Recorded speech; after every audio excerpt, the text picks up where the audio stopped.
Como é bom sentir o teu amor tocar em mim. Como é bom sentir o teu amor tocar em mim.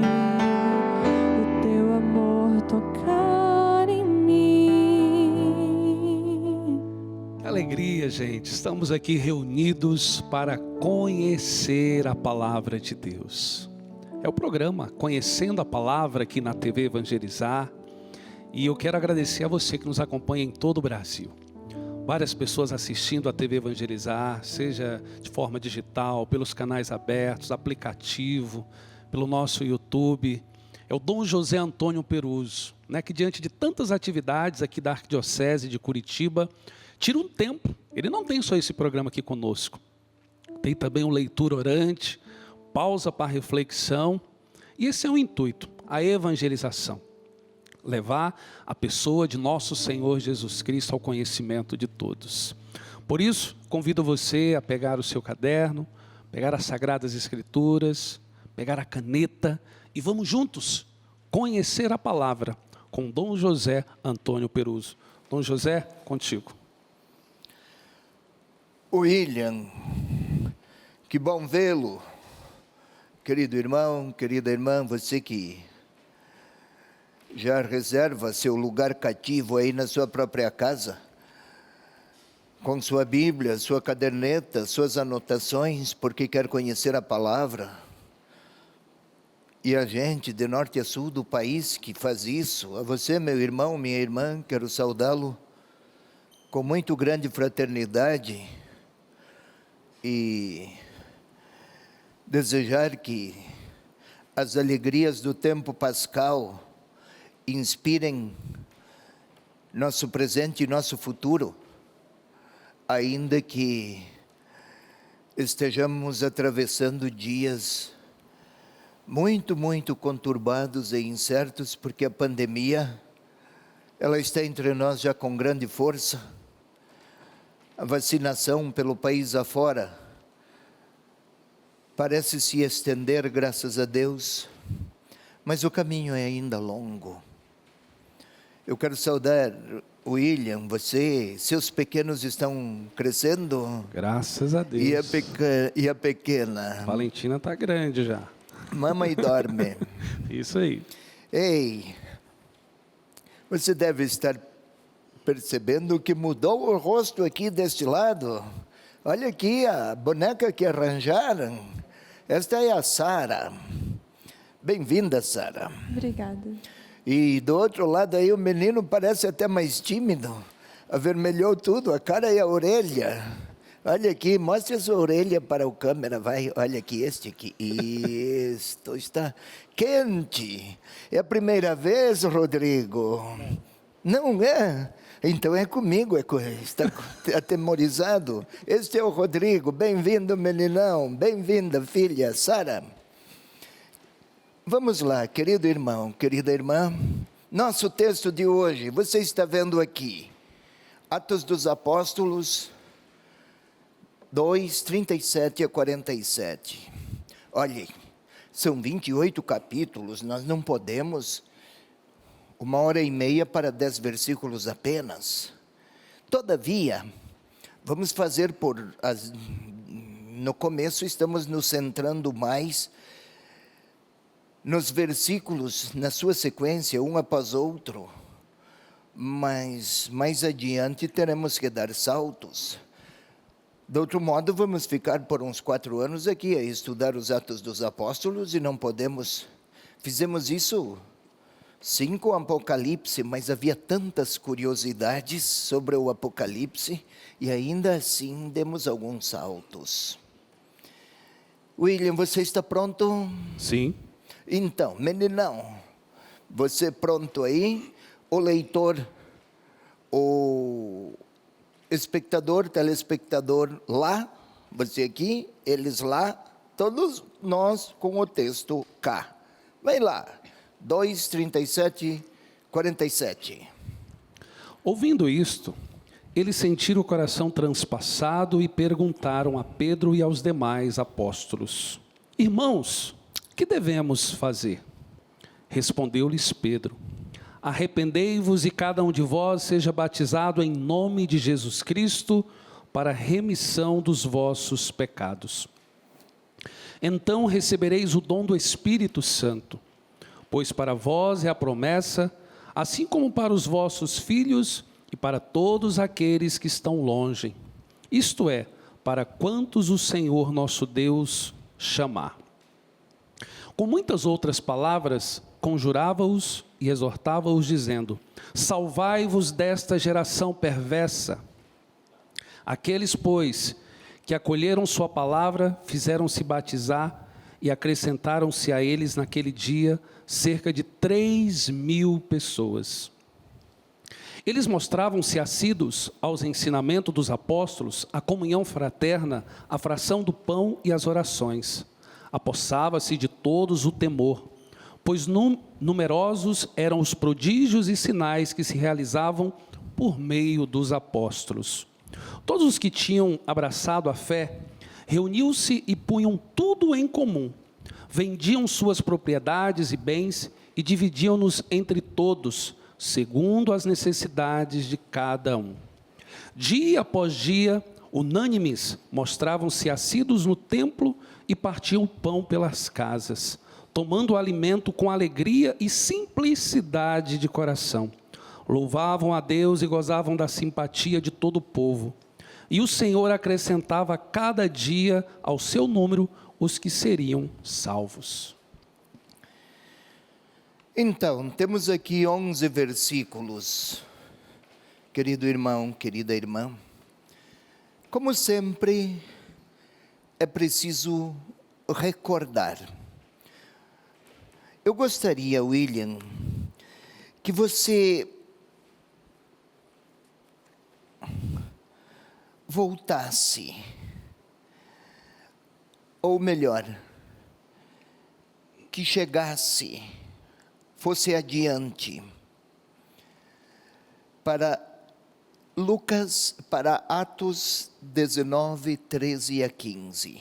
Você vai até lá, daqui a pouco você vai ler. Mas eu gostaria, dado que nós estamos aqui recordando, eu gostaria, por favor, passem para outra tela. Há dois grandes protagonistas nos Atos dos Apóstolos. Isso já falamos outras vezes. Mas eu quero recordar, aqui é Pedro quem está a falar. Do capítulo 1 até 12, o grande homem a assumir a palavra, a proclamar. Outros também atuam, é verdade, mas é Pedro o grande pregador, o grande anunciador.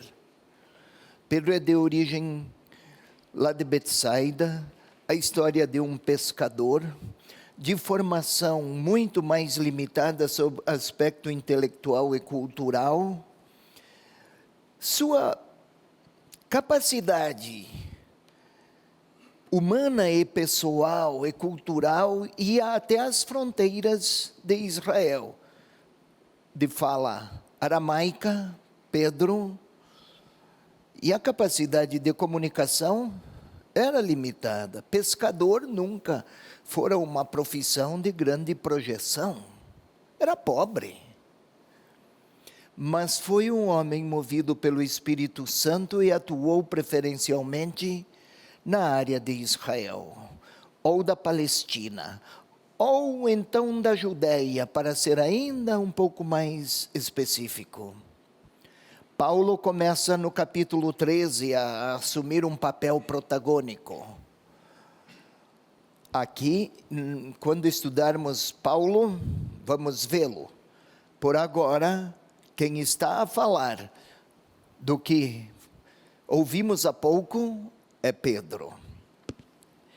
Vamos mais um passo, por favor. Queira ler, por favor, Atos 9, 13 a 15. O senhor tinha dito 19, isso? Então eu queria ver se você estava atento. É 9. É 9, então deixa eu voltar um pouco. Vamos lá, 9. Ele sempre, quando faz confusão, diz que fui eu. Mas em tempos de Páscoa, a tolerância, como se fala de tolerância tem que colocar a culpa em alguém, né? Você vai ao texto e, por favor. Vamos lá. Ah, agora se encontrou. Sim. 9, 13 a 15. Ananias respondeu: Senhor, ouvi de muitos a respeito deste homem. Quantos males fez a teus santos em Jerusalém? E aqui está com autorização dos chefes dos sacerdotes para prender a todos que o invocam teu nome. Mas o Senhor insistiu: vai, porque este homem para mim é um instrumento para levar o seu nome diante das nações pagãs, dos reis e dos israelitas. Estamos falando de quem? De Paulo, os dois protagonistas. Pedro até 1:12. Mas lá no capítulo 9, de onde você tirou essas palavras que há pouco leu, essas frases que há pouco leu, já está Paulo. Senhor Ananias, um cristão, Senhor, eu já ouvi falar da crueldade, da severidade, da gana com que perseguia cristãos. Fui eu quem o escolheu. Fui eu que escolhi. O que pretende o autor, o evangelista Lucas? Que os Atos dos Apóstolos e o início da igreja são inteiramente conduzidos, sim, a parte humana dos pregadores, mas são os desígnios de Deus que mantêm a igreja viva.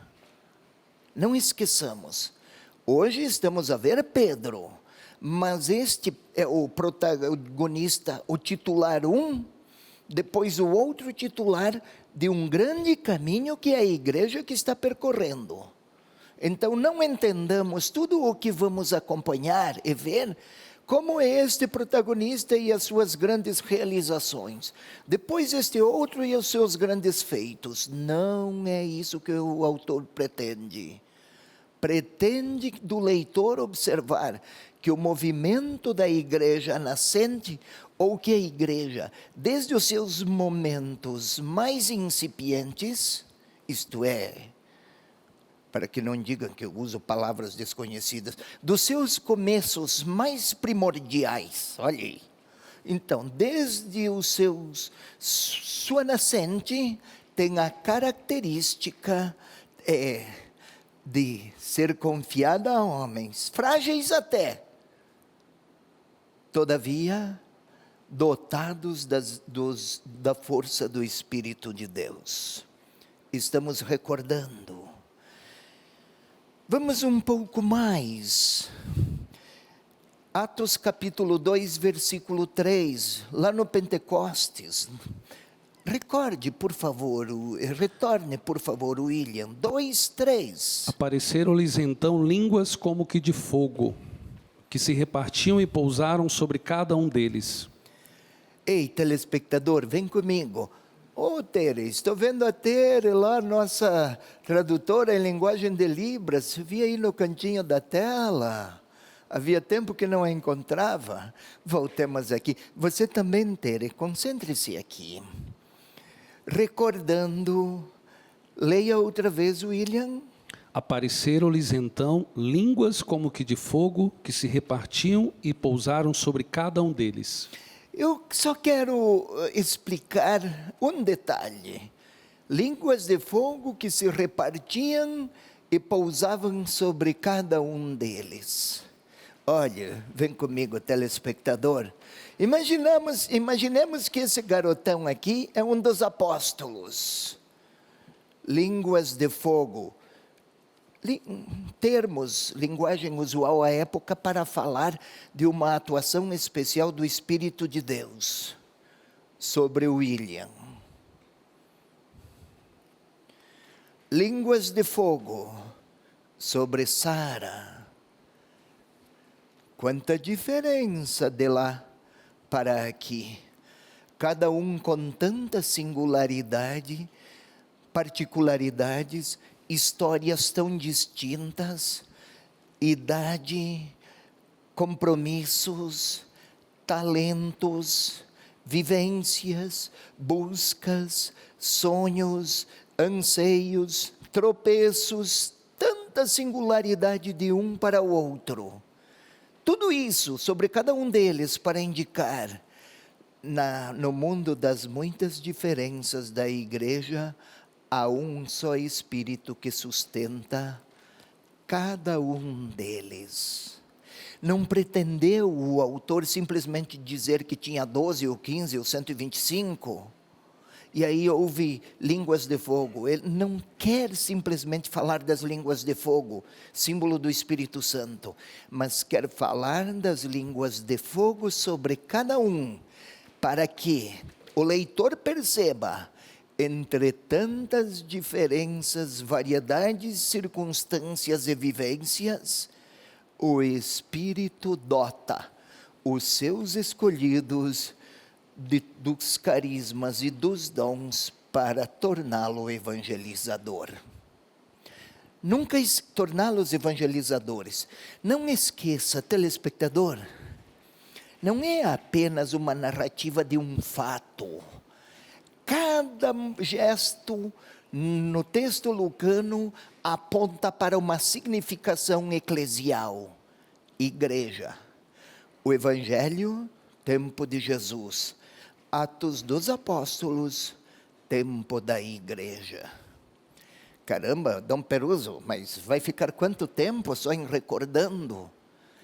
É que, enquanto se recorda, também se quer acentuar aspectos distintos da eclesiologia ou da teoeclesiologia.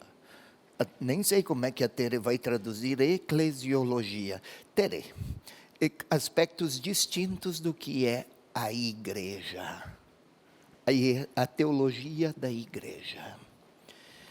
Vamos um pouco mais. William, agora nós vamos a 2,37.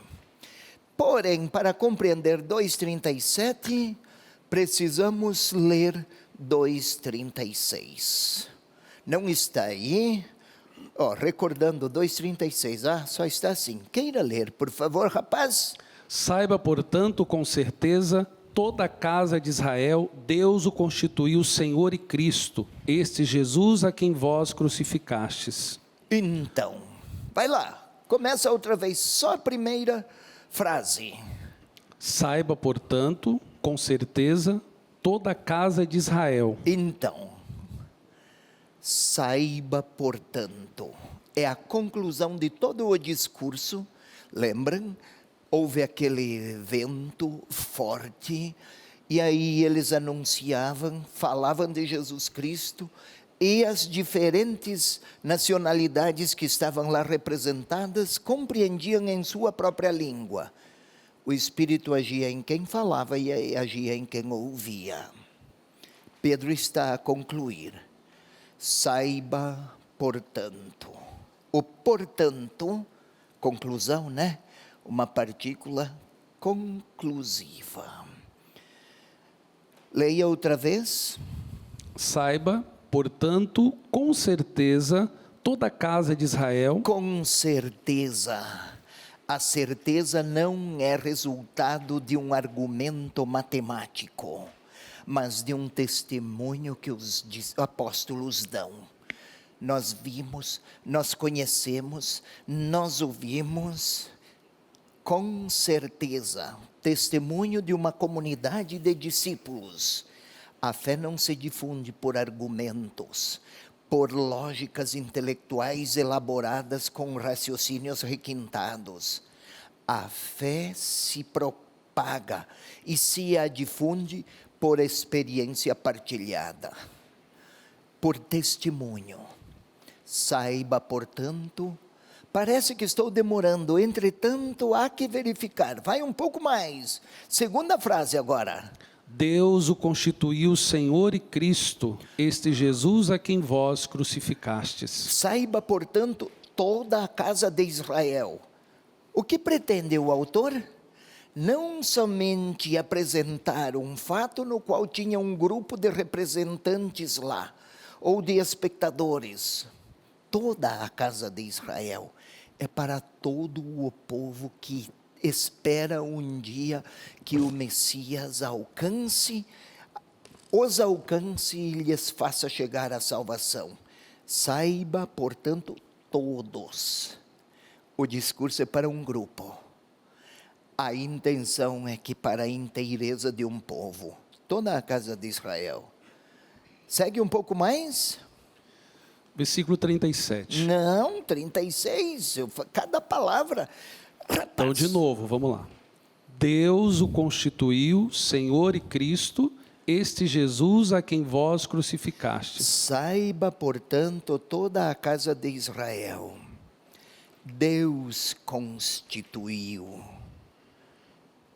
Senhor, soberania, e Cristo, o Messias ungido que era esperado desde muito tempo, desde há séculos, anunciado pelos profetas. Leia, Williams. Deus o constituiu Senhor e Cristo.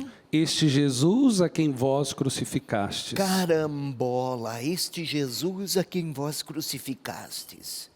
Quem morresse crucificado tinha o destino, já falei, 1.500 vezes, tinha o destino dos malditos. Do ponto de vista romano, tinha o destino dos bandidos ou dos rebeldes. Este, tido por maldito, é ele o que se esperava desde séculos. Quem ouve algo assim vai dizer: saiba, portanto, que você é Flamengo? Sou. Que o Flamengo venceu o Corinthians com bola quadrada. Não parece um absurdo? Bola quadrada? Um jogo? Diríamos, mas isso é um contrassenso? É falta de inteligência? Para a mente daqueles espectadores, segundo o critério da época, é uma coisa absolutamente ilógica. Um maldito de Deus ser ele o Salvador? Não, não, não. Chega de engodo. Ou então, se é o Espírito de Deus que age nos ouvintes, a lógica de Deus se impõe por sua misericórdia, não pela genialidade apontada nos fatos.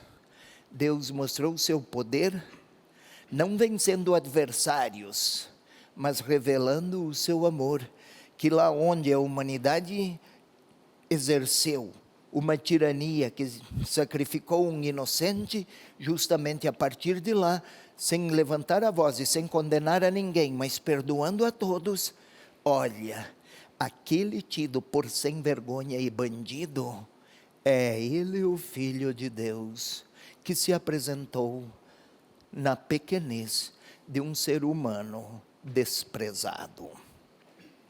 Este Senhor e Cristo, que é. A este Senhor e Cristo, então começou o povo a dar a resposta ao orador Pedro. Vamos a 37. 2:37. Ouvindo isto, eles sentiram o coração transpassado e perguntaram a Pedro e aos demais apóstolos: irmãos, que devemos fazer? Eu fiquei com o coração transpassado porque deram sinal que é para fazer um intervalo. Então a gente vai para o intervalo. Continua depois. Vamos para o intervalo, mas eu quero agradecer a você que faz parte da família Evangelizar, você que contribui com essa obra. Através da sua contribuição, nós podemos levar esse programa para todo o Brasil, levar a palavra de Deus ao conhecimento. Não só esse, gente, mais de 50 programas através da sua ajuda, através da sua contribuição. Está aí o QR Code para você fazer a sua contribuição e também o telefone, caso você ainda não seja um associado da obra Evangelizar. Vamos para o intervalo, voltamos já. Espírito, enche a minha vida, enche-me com teu poder, pois de ti eu quero ser. Espírito, enche o meu ser.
Estamos de volta, segundo bloco do programa Conhecendo a Palavra, com Dom José Antônio Peruso. A nossa saudação a algumas pessoas que deixaram mensagem nas redes sociais. O Marcos, de Curitiba, nos acompanhando pelo canal 16. Andréia, de Maringá, canal 31. Mauro, de Recife, canal 47. A Marília, nos acompanhando via satélite, São Paulo. E também a Amanda, aqui de Colombo, região metropolitana de Curitiba. Então, meu irmão, minha irmã, veja, para você que recebe as imagens aí na sua casa, está tudo como antes, sempre preparado o cenário aqui com muito esmero, mas este cenário aqui é improvisado, porque aí atrás dessas paredes que você vê, está em reforma para deixar um cenário decente. E vai ficar muito bonito, não demora muito, vamos fazer desde lá. Já começamos a reforma aqui com os nossos cantores, olha aí, novinhos. Depois a gente dá uma recaujutadinha no William e eu fico por último porque é o caso mais difícil, de maior complexidade. Mas olha, quando se pede ajuda, não é por... Aqui há muita limpidez administrativa. E são 50 programas?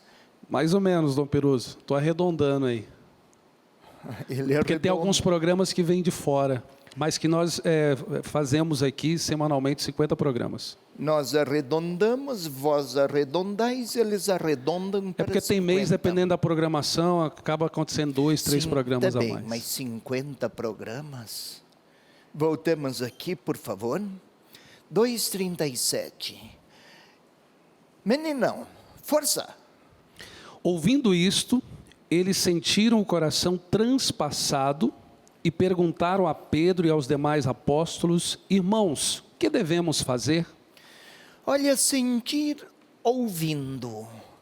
Estamos sempre com verbos no campo semântico da palavra. Proclamada, palavra ouvida. Palavra, pessoa, não é propaganda. Fazer propaganda de Jesus é como se propusesse um produto.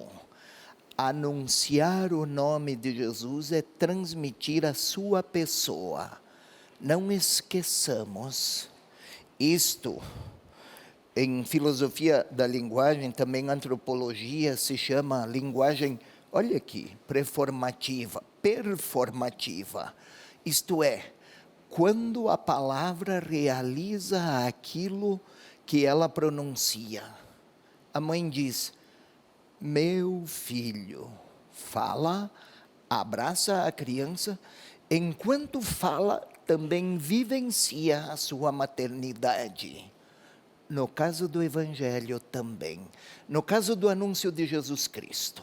Pois bem, ouvindo isto, palavra, eles sentiram o coração transpassado.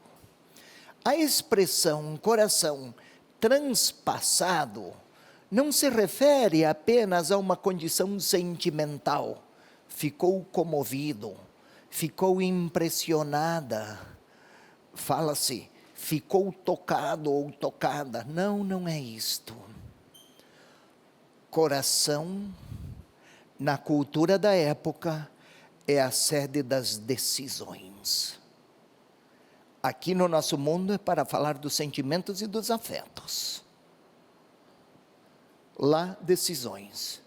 Transpassado, tomaram consciência de que Jesus, que fora crucificado, o mais atroz dos sofrimentos que se conhecia, aquele que fora condenado, ele na realidade, agora ressuscitado, Deus o constituiu Senhor e Cristo. Tomaram consciência, despertaram para a realidade, perceberam a situação absolutamente nova. E então perguntaram a Pedro e aos demais apóstolos. Outro detalhezinho. Por que a Pedro e aos demais apóstolos, se é só Pedro que fala? o autor quer sempre acentuar o caráter eclesial, comunitário, comunidade. Não é um indivíduo que testemunha como se estivesse a falar de uma experiência subjetiva. É uma comunidade que conheceu Jesus e testemunha. Observemos. Queira ler, William? Irmãos, Olhe que como mudou o termo. Aqueles que foram lá eram pessoas da Frígia, Panfília, Galácia, Cirenaica, muitos países. Agora, coração transpassado, perceberam a situação objetiva. Deus constituiu situação. Este que fora crucificado constituiu o Senhor e Cristo. Resposta: irmãos, que devemos fazer? Interessante. Que devemos fazer? Dá a impressão que é para operacionalizar alguma coisa. Não é um ato exterior o que Pedro responde. Vejamos no versículo seguinte. Versículo 38, respondeu-lhes Pedro. Vai lá, respondeu-lhes Pedro. Arrependei-vos e cada um de vós seja batizado em nome de Jesus Cristo para a remissão dos pecados. Então recebereis o dom do Espírito Santo. Irmãos, que devemos fazer? A pergunta no versículo anterior. Na resposta, aquela pergunta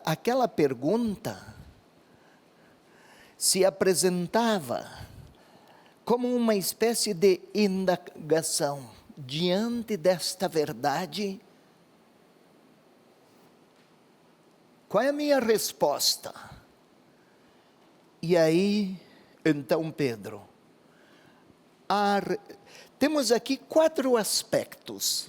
Primeiro, você lembra, William? Estamos no arrependei-vos. O termo grego, metanoia, metanoete, que palavra, né? Não precisa traduzir esse daí para os rapazes com dificuldades auditivas, metanoete, mas arrependei-vos, é isto, terem. Este verbo, traduzido por arrependei-vos, não quer dizer apenas sentir alguma contrição por alguma mancada feita, ou um sentimento de culpa por algum erro praticado. Não é isso, filha. Metanoel quer dizer, eu quero ter uma nova mente, um novo modo de pensar, uma outra maneira de relacionar-me, ou que toda a minha interioridade seja impregnada desta grande notícia: o Senhor é Cristo crucificado e ressuscitado, é o Messias Salvador, e eu vou me portar como alguém que tem junto a si e para todos o olhar e a presença viva do Salvador. Eu mudo porque a história agora é outra.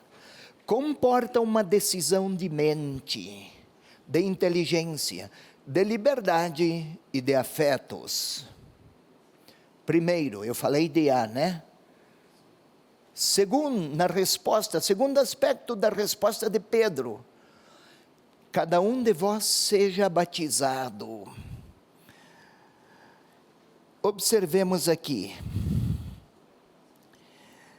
não é propriamente seja batizado, é passivo, deixai-vos batizar. Deixem-se ser batizados. O que é isto? Batizar. Cada um de vós seja batizado no nome de Jesus Cristo. Batizar significa, em termos concretos, mergulhar. Imaginemos que aqui, em vez de um copo, é um grande vaso. Batizar é mergulhar. É este o sentido concreto de batizar. Ou também lavar. Seja batizado em nome de Jesus Cristo. Eu estou me demorando, mas são detalhes ricos de sentido. Batizar em nome de Jesus Cristo. O que significa em nome de? Tem um sentido de causa, um sentido causal. É Ele o fundamento da nova realidade que agora começou com a ressurreição.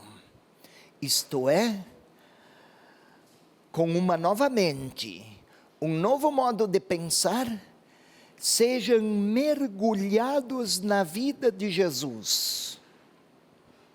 Ser mergulhado na vida de Jesus. Algo que é mergulhado, um pano que eu coloco na água, o pano fica inteiramente impregnado, o tecido absorve aquela água.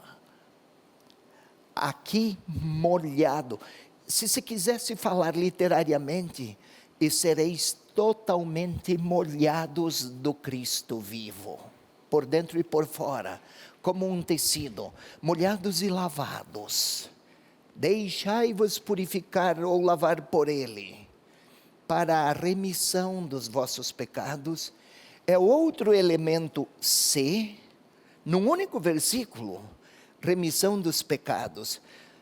Entendamos, tudo aquilo que nos distancia de Deus, pecado, as distâncias foram superadas inteiramente. Agora que Jesus ressuscitou, não existe mais distância entre Deus e o homem. Na Semana Santa, até se lê que o véu do templo se rasgou. Não sei se lembra dessa passagem. Porque lá no templo de Jerusalém tinha uma parte com um véu enorme, grande, suntuoso. Naquela parte de dentro, lá habitava Deus, se pensava. E lá só entrava uma vez por ano o sumo sacerdote. Quando se rasgou, não significa que ficou destruído, que não há mais distância entre Deus e o seu povo. Aqui, com Jesus Cristo, Deus e o seu povo estão reaproximados. E então, agora vamos ao C, recebereis o dom do Espírito Santo. Outro elemento, por isso que aqui hoje é difícil andar muito, porque temos elementos muito de grande densidade teológica para explicar. William, você me dá o seu microfone e tape o seu nariz por 15 segundos, sem respirar. Eu vou marcar aqui, isto, você acompanhe, telespectador.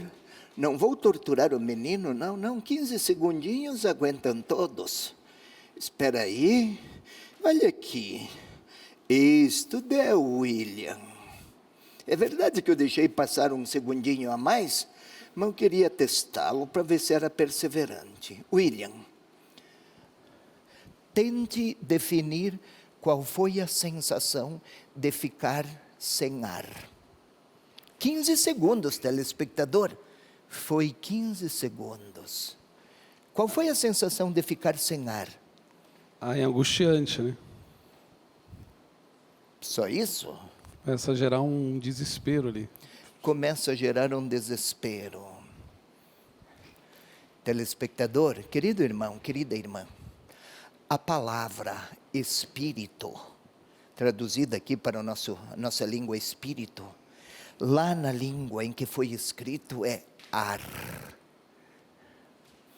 O nosso meninão aqui ficou 15 segundos sem ar e falou de angústia e de desespero, começa a dar um desespero. 15 segundinhos, angústia, desespero. A palavra espírito, ar santo. É como se fosse o oxigênio de Deus, se dá para falar assim, perdoe-me. Não se usa esta expressão, não existe, Deus não precisa oxigenar-se. Isto somos nós. Nossa, nesses dias, quando estive hospitalizado, faltando ar com a Covid, meu Deus do céu, faltar ar, dá um desespero, sim. Receber o Espírito Santo é receber a vida de Deus. Sem ar, ele morre. E eu também. Com ar, o corpo vive. Com o Espírito Santo, esta capacidade de ser pessoa livre, de querer bem, de perdoar, filha, de agir e de acolher a fé, filhão. Tudo o que há de bom em você, com o ar santo, com o Espírito de Deus, tornamo-nos capazes de seguir Jesus Cristo. É por isso que se recebe o Espírito Santo. Não é um detalhe como se fosse um recheio no bolo. É constitutivo, é centro, é aquela verdade de Deus que se deixa, que impregna, a partir do batismo, impregna a nossa interioridade. Telespectador, eu não estou me demorando aqui porque gostaria muito de me fixar ou porque não há outros versículos. É porque este versículo é decisivo para quem quer compreender os Atos dos Apóstolos.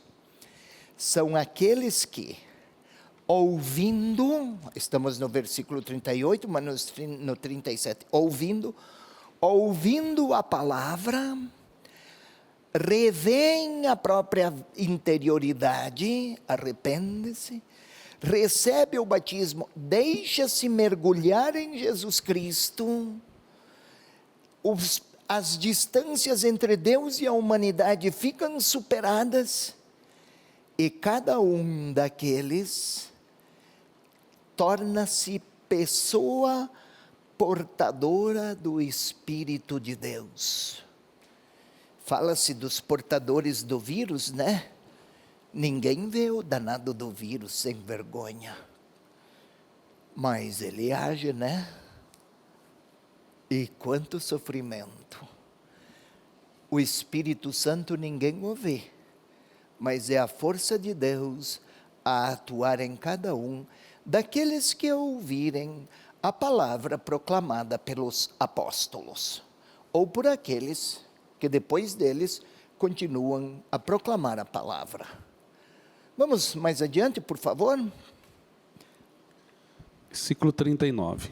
Pois para vós é a promessa, assim como para os vossos filhos e para todos aqueles que estão longe, isto é, para quantos o Senhor nosso Deus chamar.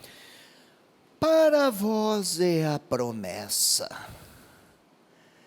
Eu tinha falado para você, William, que antes, fosse até Isaías 57, 19, não é isso? Isso. E você foi? Sim.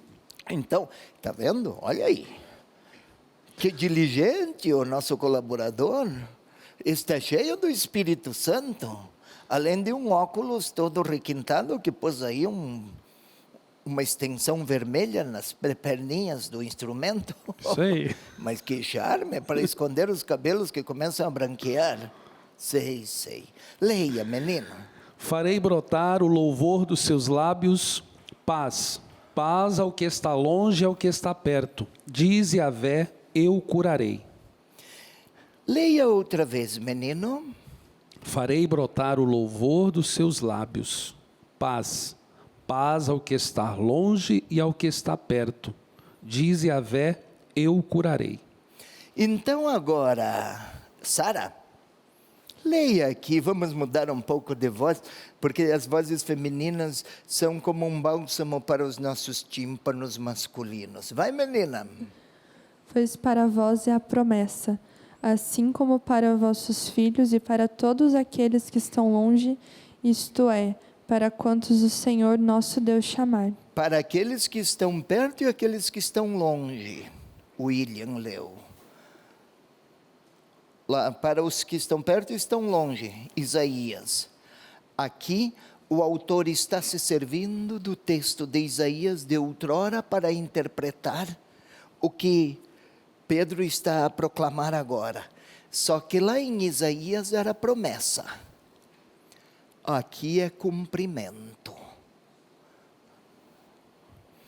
Qual é a diferença?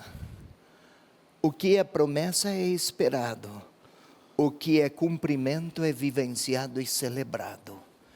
O que se prometia desde outrora nos evangelhos, nos profetas, desculpe-me, realizou-se agora. Ou seja, a história no tempo dos Atos é planificação e cumprimento do que os profetas tinham dito outrora.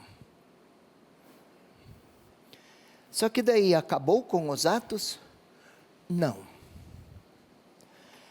É como agora, com o batismo e com os dons do Espírito Santo, não é que foi um fato circunscrito a um momento, mas é uma realidade que começou lá com os apóstolos e que não terminou ainda. Cada batismo que se celebra hoje. Sábado, por exemplo, vamos batizar, se eu não erro, 14 adultos. Vai acontecer para eles o que já aconteceu para aqueles que outrora ouviram Pedro. Isto é, o que Deus queria prometer desde há muito está se realizando, porque Deus continua a chamar. Vamos um pouco mais, por favor.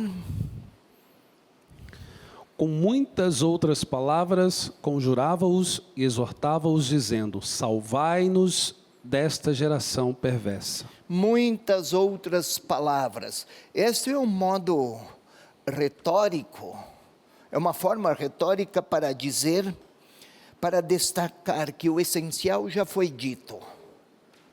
E o essencial foi dito, e o sinal foi mostrado. Tem intervalo. A gente continua daqui a pouco. Só atualizando aqui, Dom Perusa, o número de programas, que tinha falado de 52 programas inéditos toda semana. Isso sem contar os programas que vêm de fora, e nós chegamos a praticamente 70 programas. Vamos para o intervalo, voltamos já já. Batiza-me, Senhor, com teu Espírito, pois minha alma sedenta está.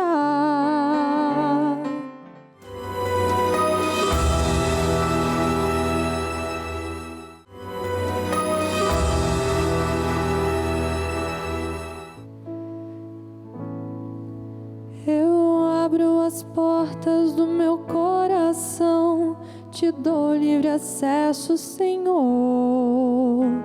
Eu abro as portas do meu coração, te dou livre acesso. Eu abro as portas do meu coração, te dou livre acesso, Senhor. Eu abro as portas do meu coração, te dou livre acesso. Estamos de volta, minha gente. Terceiro e último bloco do programa Conhecendo a Palavra com Dom José Antônio Peruso. Anotei aqui algumas pessoas que participaram lá nas nossas redes sociais. O Tiago do Rio de Janeiro, a Eunice de Guarapuava, a Carla de Campo Largo e também o João Marcos de Curitiba. Obrigado pela participação de vocês. Muito obrigado mesmo, vocês, ao participarem. A menina cantava, né? Te dou livre acesso, Senhor. É uma maneira de dar a si próprio acesso à palavra. Conhecer a palavra não é uma operação, na tradição bíblica o verbo conhecer não é nem de longe um ato intelectual da mente. Conhecer, na tradição bíblica, tem um sentido de relação interpessoal marcada por profundo afeto.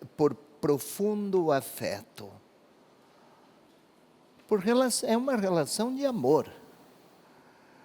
Então, vamos aqui, você releia, por favor, William, estamos no versículo 40, 2:40, por favor, William. Com muitas outras palavras, conjurava-os, exortava-os, dizendo: salvai-vos desta geração perversa. Conjurava-os e exortava-os.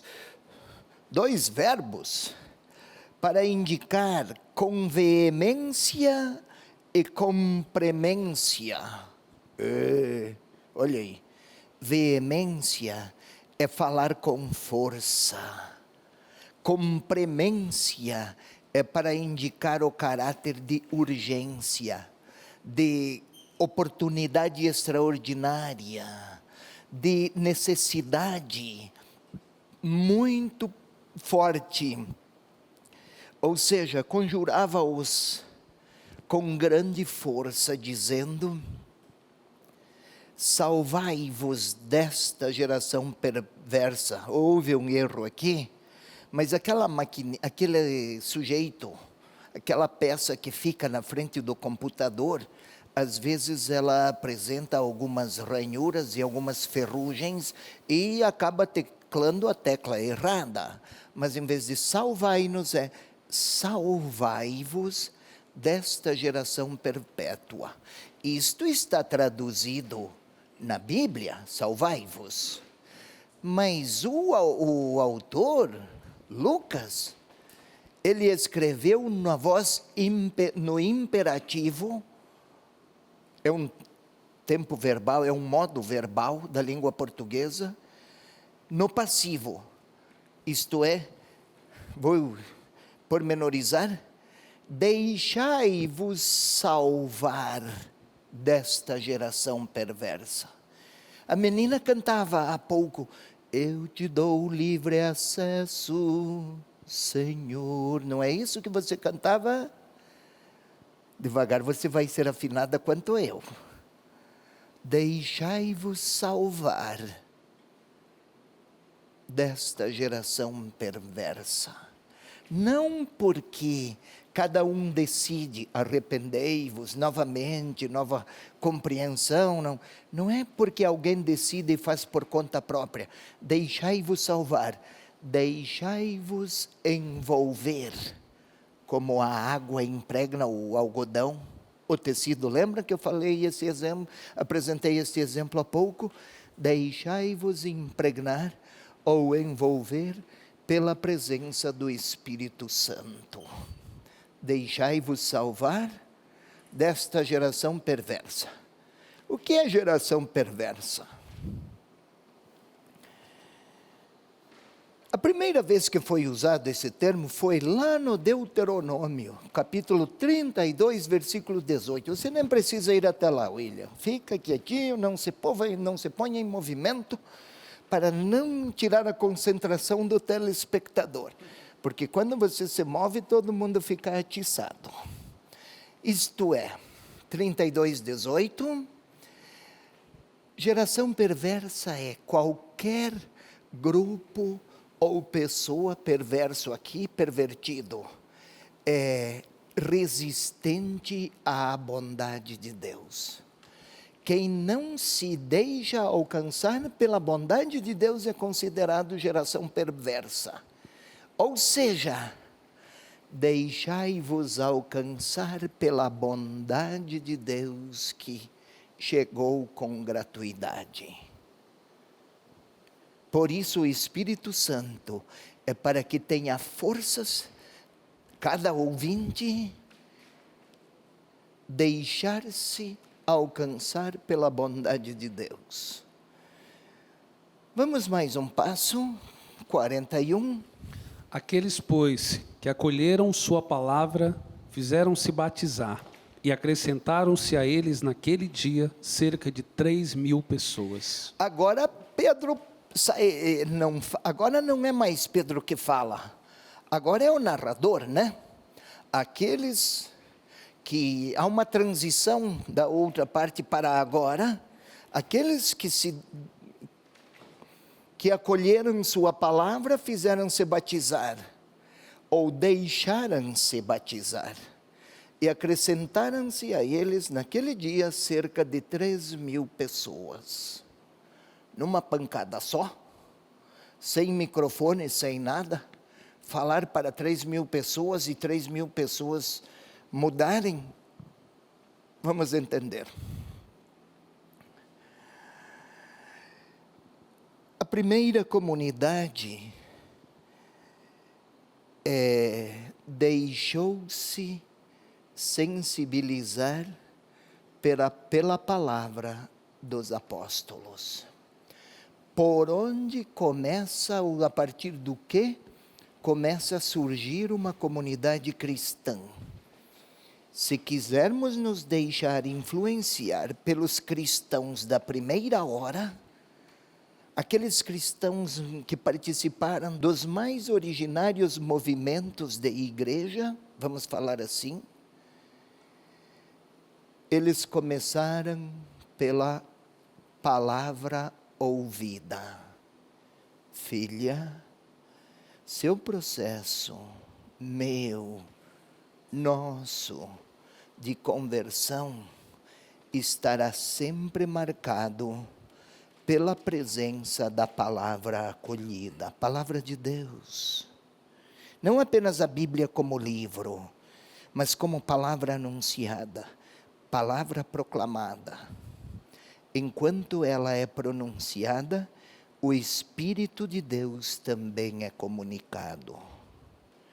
Não se trata das ideias que Lucas pretende apresentar, não são ideias. Tem também ideias, mas quem pronuncia com paixão, não pronuncia apenas um conteúdo, mas anuncia e apresenta uma pessoa, Jesus Cristo. Aqueles, pois, que acolheram sua palavra, fizeram-se batizar, e acrescentaram-se a eles naquele dia cerca de 3.000 pessoas. O que pretende o evangelista? O autor, Lucas, que é também o evangelista. Olhe aqui, é obra de Deus. O que se afigurava impossível, aceitar que o Messias Salvador, esperado ao longo de séculos, uma semana antes era o crucificado, algumas semanas antes era o crucificado, humilhado, vergonhosamente fracassado. É Ele. Só é possível se for o Espírito Santo que desencadeia todo este jogo de experiências. Não é a genialidade de Pedro e nem os bons recursos de comunicação, não havia. Não é um jogo de imagens, não tinha diretor de som ou de imagem. Era o Espírito de Deus que agia em Pedro, que falava, e nos ouvintes que acolhiam. 3.000 é uma maneira de dizer uma grande multidão. A obra de Deus alcança multidões para aqueles que se deixarem batizar, que optarem, que se deixarem alcançar pela bondade de Deus. A igreja, aqui está a primeira igreja cristã. Os primeiros seguidores de Jesus, Quem os sustenta e os fundamenta?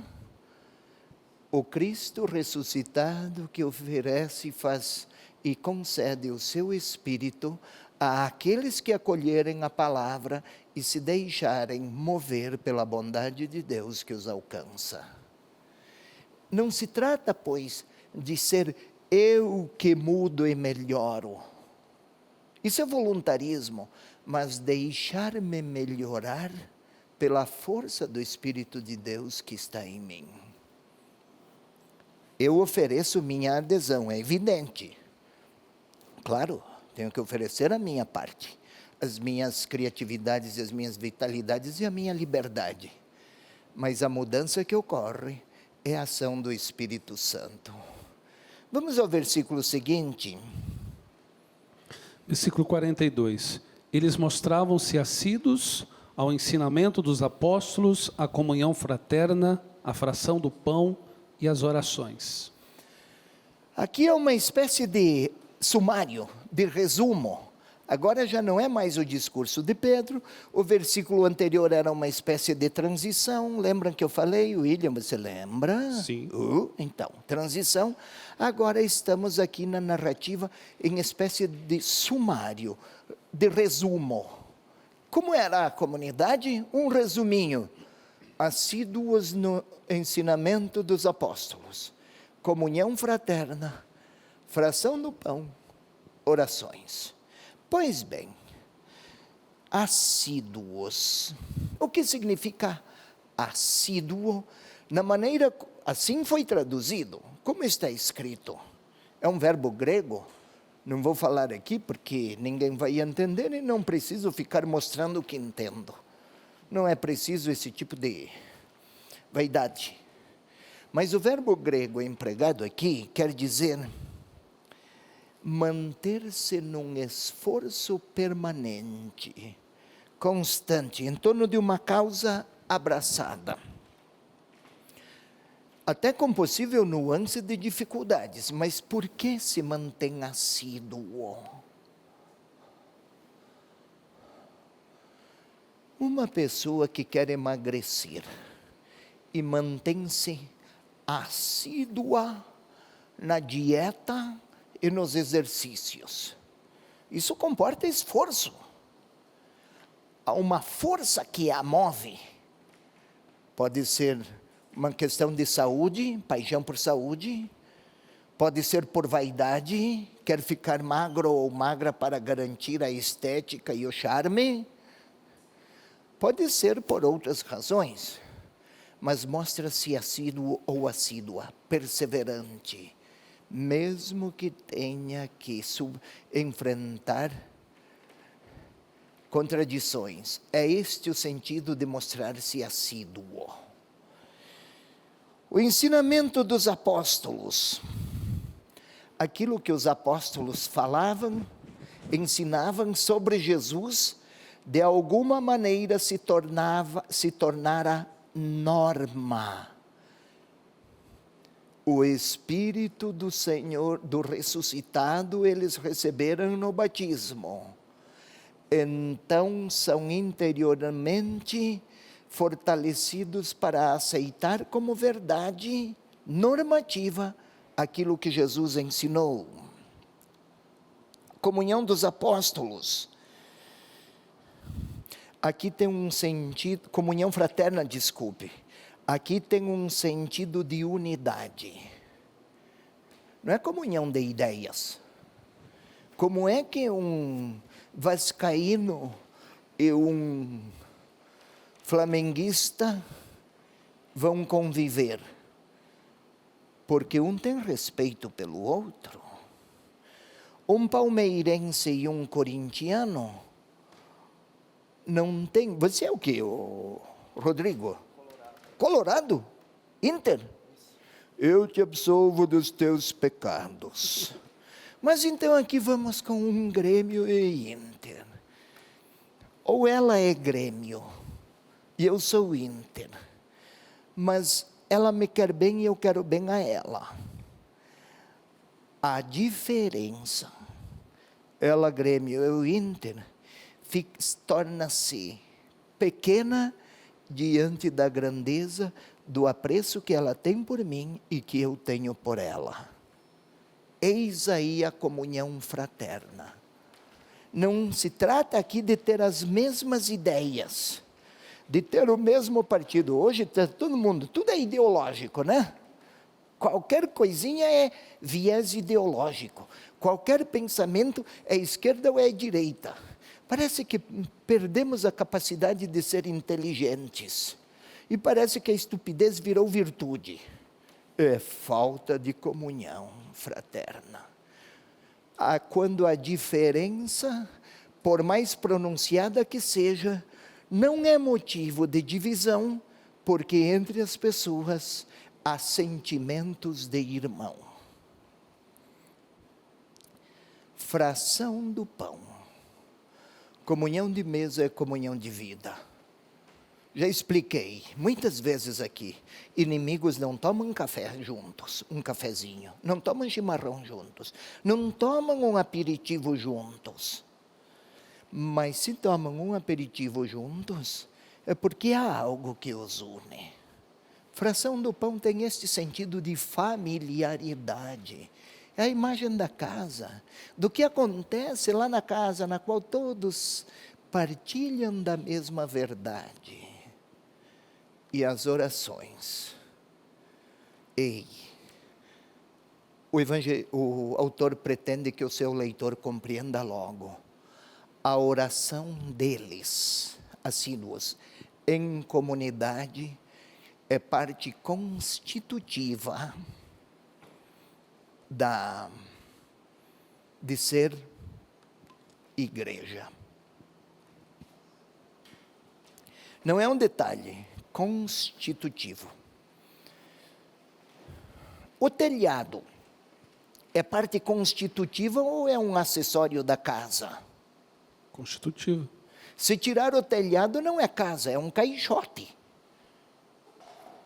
Em alvenaria.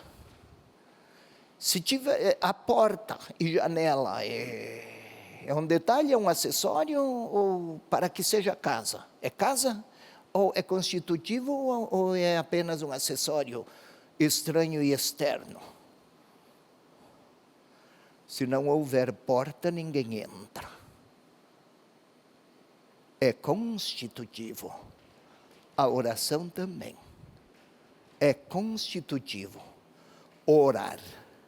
Não é repetir fórmulas. Não. Orar é pronunciar. É em mim ou eu pronuncio aquilo que é verdade de Deus. Por isso Paulo até diz que é o Espírito Santo que ora em nós. Porque não sou eu, autor da verdade de Deus, é a verdade de Deus que é a autora da minha existência. A primeira comunidade era assim. Ensinamento dos apóstolos, comunhão fraterna, fração do pão, orações. Vamos um pouco mais, por favor, ao outro versículo, 43 agora. Apossava-se de todos o temor, pois numerosos eram os prodígios e sinais que se realizavam por meio dos apóstolos. Apossava-se de todos o temor. Acho que dá para entender que não é medo, né? Apossava-se de todos pela percepção da proximidade de Deus e da ação de Deus em meio àqueles que ouviram a palavra e acolheram o batismo. Percebia-se a proximidade e a presença atuante de Deus. Daí é um agir, é uma espécie de atitude de respeito, de reverência, de encanto admirado e ao mesmo tempo de uma verdade que é superior à minha capacidade de perceber. Então, com muita atenção reverente, não banalizo. O que acontece aqui tem traços de Deus.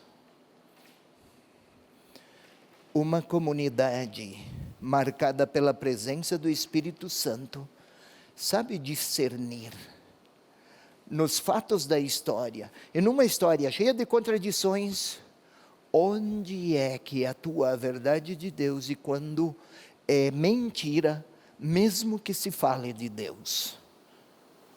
Há gente que invoca Deus a toda hora, até para sustentar comportamentos, atitudes e decisões que inspirem violência. Por que Deus realizava sinais? Facilmente somos motivados a sinais, querer milagres. À época, o prodígio era uma linguagem única possível para aquele tempo. Hoje, aguçou-se a capacidade humana para perceber os sinais de Deus. Quem é orante torna-se perceptivo, aguçado. 44. Todos os que tinham abraçado a fé reuniam-se e punham tudo em comum. 45. Vendiam suas propriedades e bens e dividiam-nos entre todos segundo as necessidades de cada um. Nosso tempo está esgotando. Eu gostaria de deixar claro aqui uma coisa. Não é que todos vendiam, levava tudo lá para algum lugar, ficava pobre e agora não tem mais nada. Todos não têm nada porque todos já consumiram o que foi vendido e trazido. Não é esta a característica do que o autor pretende, que inspira o autor. O que é? Não é propriamente de se tornarem pobres. Não é propriamente o ideário de ser pobre. É o ideário de não deixar nenhum irmão ficar sem o que precisa. É diferente. Então, a primeira comunidade não era uma comunidade de pessoas bastante estáveis que agora se tornaram pobres. Venderam tudo e colocou para a comunidade e aquilo tudo também se foi. É que, por causa de Jesus Cristo e do Espírito de Deus, a dor do outro começou a inquietar os discípulos, os novos discípulos. No nosso tempo, nós até nos acostumamos a ignorar a dor dos outros, né? O Papa fala da cultura do indiferente. Não se trata de multiplicar os pobres, e todos vão ser pobres, mas partilham. Um belo dia acaba. É poder terem presente na mente e no coração que a dor do outro, necessariamente porque sigo Jesus Cristo, a dor do outro me interpela. Quem ignora a dor do outro, o sofrimento do fraco, a carência do pobre, é porque ouve apenas a parte da palavra que lhe convém. Eis o problema da conversão. Vamos seguir, temos mais programas adiante. Estamos chegando ao final do nosso programa. Quero agradecer a você que faz parte da nossa família. Nos acompanhe também nas redes sociais, se inscreva no nosso canal do YouTube, youtube.com/TV Evangelizar Oficial. Reveja lá todos os programas e até a próxima, o nosso próximo programa. Evangelizar é preciso. Como é bom sentir o teu amor tocar em mim. Como é bom sentir o teu amor tocar